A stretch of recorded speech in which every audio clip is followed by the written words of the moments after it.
Good morning mga kainday, mga kaplantitas. Ayan, nag-flowers na naman ang aking mga halaman. Pero ito, ayan, hindi siya nawawalan talagang halos araw-araw. May isa, dalawa.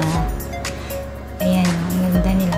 At ito kakatatanim ko lang, yung mga violet na to.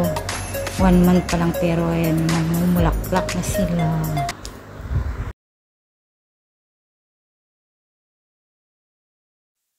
Ayan, nakahilira sila dito sa gilid ng pader.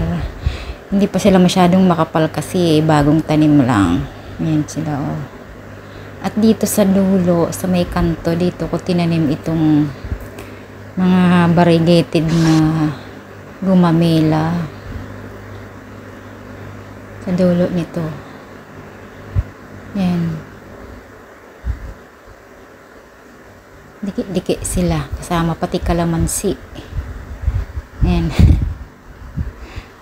At ito yung variegated na gumamelang isa pa. Kung yung isa kanina nakita nyo ay white yung dahon. Ito naman siya ay may pagka pink.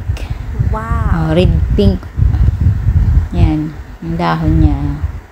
So gumamela din po yan. Variegated siya. Pero parehas lang sila ng kulay ng kanilang bulaklak.